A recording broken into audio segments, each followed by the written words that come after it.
कधीच नाही चुकणार तुमचे फेवरेट टीव्ही शोज झी5 सोबत, तेही एकदम फ्री। दिव्या, हे बघ, मी आता जे काही केलं ते खरंच खूप गरजेचं होतं। का गरजेचं होतं?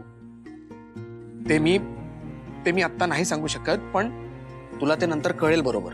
अरे चंदन, तुला कळत नाहीये मी हे असं देवळात लग्न नाही करू शकत, हे चुकीचं आहे।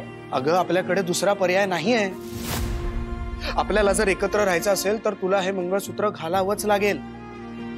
चंदन, मी तुला परत परत तेच सांगतेय, मी हे लग्न करू शकत नाही, माझं लग्न ऑलरेडी ठरलंय। तू प्लीज प्लीज थांबव आता हे। ठीक आहे, ठीक आहे, ठीक। थँक्यू। तुला नाही करायचं ना लग्न? नाही। ओके, पण निदान हे मंगळसूत्र तरी घाल प्लीज। अरे काय बोलतोयस तू? तुला वेळ लागलाय का? तू काहीही बडबडतोयस? मी जे बोलतीये ते तुला कळत नाहीये की तुझ्या डोक्यात शिरत नाहीये? माझ्या डोक्यात? ठीक आहे, म्हणून मी तुला सांगत होतो की सगळ्या गोष्टी मी तुला नंतर सांगेल, पण तुला सगळं अगोदरच ऐकून घ्यायचंय ना। ठीक आहे, ऐक मग।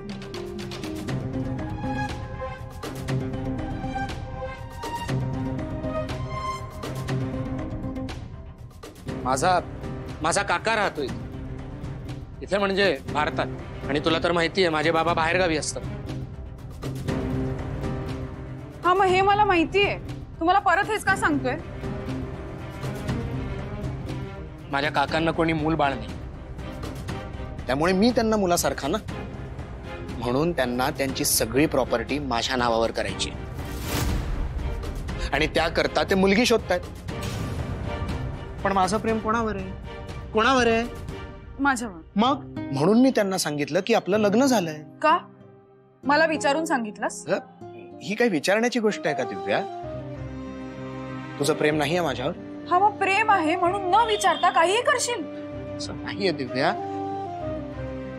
प्लीज, मी काय म्हणतोय ते नीट समजून घे। तुला माहितीये की मी तुझ्याशिवाय नाही जगू शकत, त्यामुळे आता प्लीज हे मंगळसूत्र घाल, म्हणजे मी माझ्या काकांना तुला भेटवायला घेऊन जाऊ शकेल, सो दॅट त्यांचा या सगळ्यावर विश्वास बसावा।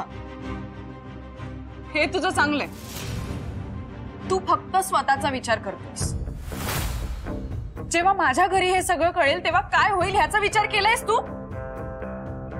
माझं घरातून बाहेर पडणं पण मुश्किल होईल। दिव्या, तुला समजत कशा नाही आहेत गोष्टी? काकांचा जर या सगळ्या गोष्टींवर विश्वास बसला तर त्यांची सगळी प्रॉपर्टी आपली होईल। विचार कर ना थोडा। आणि मी कुठे म्हणतोय की हे मंगळसूत्र तू घरात घालून बस किंवा बाहेर घेऊन फिर। तुला फक्त काकांसमोर नाटक करायचंय, दॅट्स इट। म्हणजे फक्त नाटक करायचंय? दिव्या, मी तुला केव्हाचा तेच समजावतोय। एकदा काकांना आपल्या या नाटकावर विश्वास बसला की त्यांची सगळी प्रॉपर्टी आपली होईल। विचार कर, आपलाच फायदा आहे त्याच्यात।